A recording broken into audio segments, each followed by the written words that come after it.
The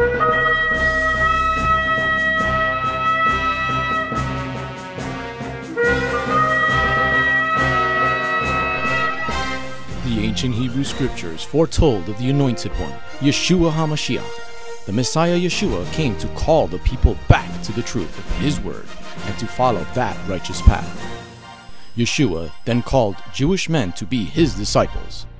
Now, after 2,000 years, Beth Goyim Messianic Congregation has that same calling of those Jewish men, teaching the Route 66 King's Highway from Genesis through to Revelation. 3 brief overview sections in relation to this particular parash reading. Section 1, the Torah. Section 2, how this parash fits in the New Testament. Section 3, for our future in the end of days and our Messiah's return. Shalom Mishpokah, welcome to another teaching. This one is also, we're going to tie together 2 particular parashas, Acharit Mot and Kedoshim. This is from Leviticus chapter 16 through Leviticus chapter 20, verse 27.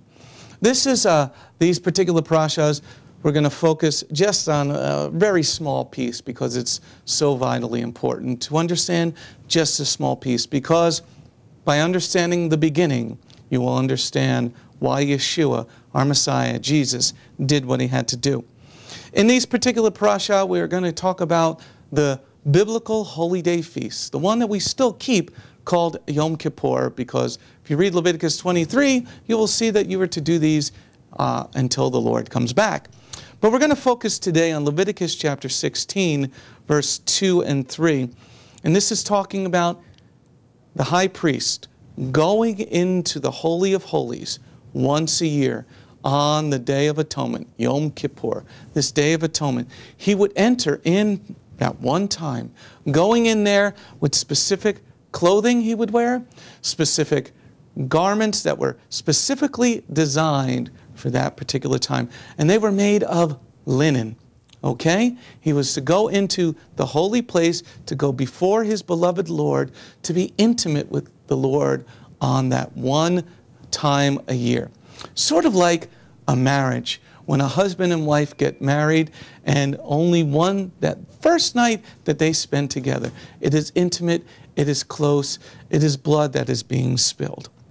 But the other thing that we need to understand about this is that that high priest would go in to that place and there would be 2 animals, one that would be given for a sacrifice and then for him and one for the people. But then he would go outside, wash himself off, and then for the people, they would have 2 goats, 2 male goats that look very similar in size, in shape, in form, and then they would cast lots on what goat would be sacrificed to God and what goat would take away the sins of the entire nation into the wilderness. That God would release one to go to live another day. Okay? Now, you have that, and that's very, very, very important to understand. That the priest would go in, he would have linen garments, it would be one time, and that there would be 2 offerings, one for the people as a sin offering, and one that would take away the sins of the people, here in this particular parasha, this portion of the Torah. Now we go on to section 2, and we look at the New Testament.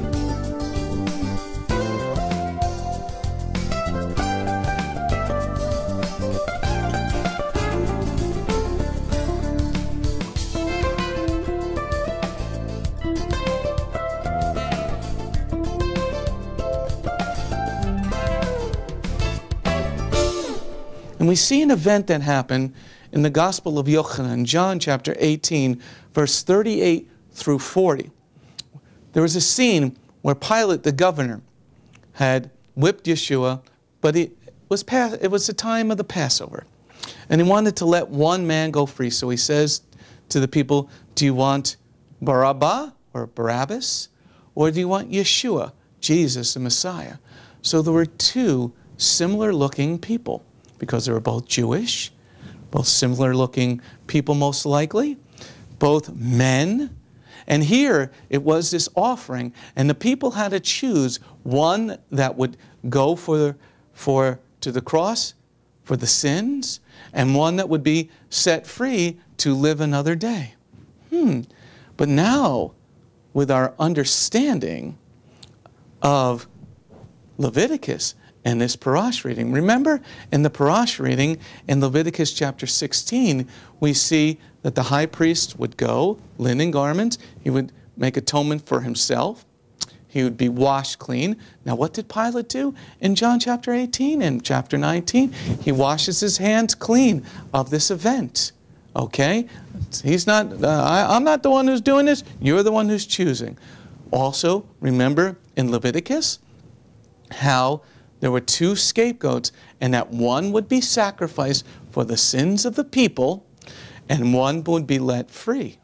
Now we have in John Yochanan chapter 18, we have Pilate presenting two. One, we know as Yeshua, our Messiah, would take away the sins of the world by going to the cross. But there, the fulfillment that we see in Leviticus of having the other one be set free is Barabbas, or what his real name was is Bar Abba.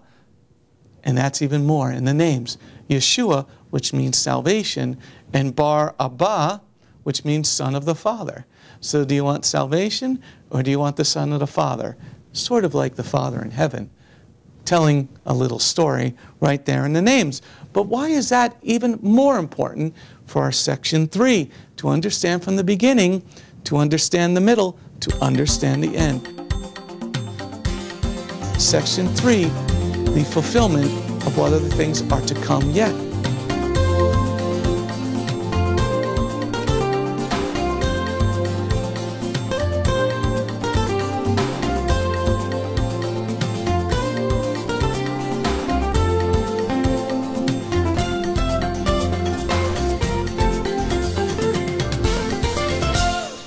Now, Yom Kippur is like the wedding day because the bride and groom now come together and become one.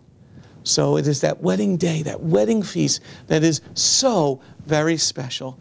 In Revelation chapter 19, verse 7 through 9, you see the words wedding feast.